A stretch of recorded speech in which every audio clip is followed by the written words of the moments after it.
makapangyarihan ang salita. Ngunit sapat ba ito upang magising ang isang bansang natutulog sa takot?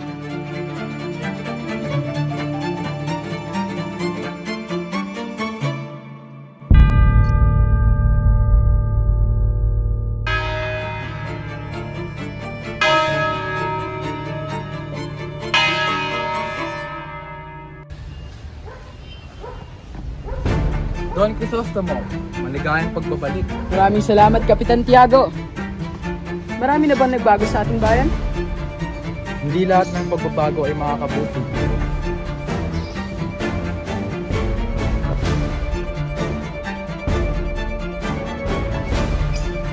Hindi na dapat siya nagbalik. Ang kanyang pagbabalik ay tila isang banta. Hindi ako papayag na sirain niya ang ating kaayusan. Crispin, magnanakaw. Saan mo itinagawa ang nawawalang pera? Wala po akong kinuha. Maawa po kayo. Magsinungaling sa Diyos, bata. Hindi po ako sinungaling. Sinusumpa ko po sa ngalan ng Panginoon.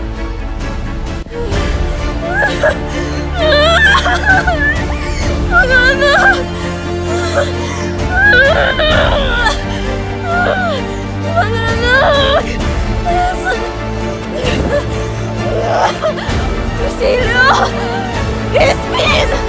Mga anak ko!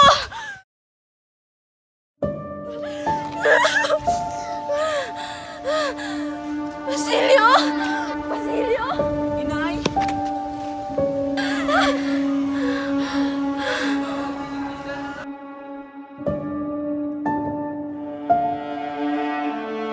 Walang modo, walang nakakaintindi ng tunay na kagandahan sa bayang ito.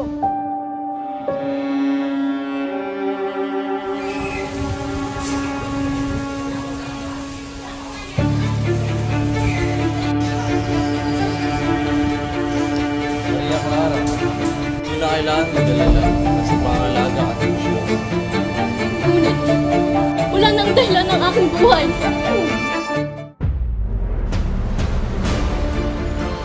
Elias, saan tayo pwede? Tara! Crisostomo, wala na tayong panahon para magkatubili. Elias, hindi ko nais tumakas. Nais ko lumaban. Crisostomo, gusto mo lumaban. Mabuhay ka kung makita mo ang bagong bukas.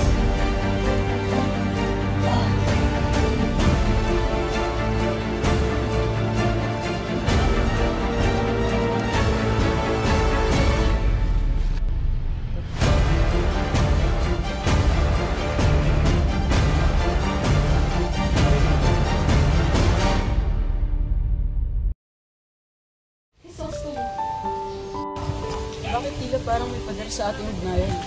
Di ba talaga natin kayang labanan ng tadhana? Kung ang tadhana ay hindi para sa atin, sino tayo upang lumaban? Hindi kita bababayaan, Maria. Sa kahit anumang anyo ng dilim, ikaw ang liwanag na nagsisilbing daan.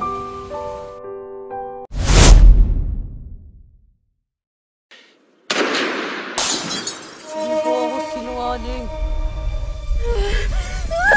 Wala nang dahilan ng aking buhay. Hindi ko nais tumakas. Nais ko lumaban.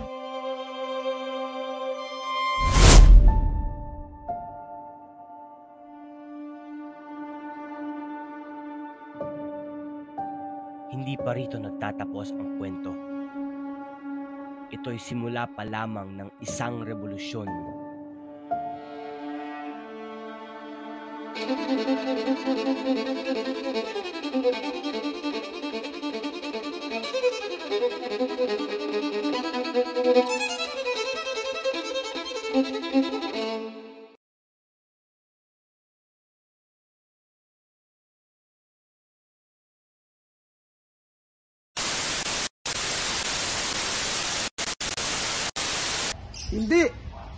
Hindi na dapat siya nagbalik.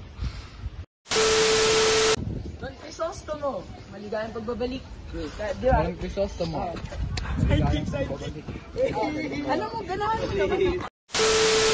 Mga walang modo, walang nakakaintindi ng... Don Crisostomo, wala nang panahon para magkatubili. Elias, Hindi ko nais lumaban. Hindi ko nais sa...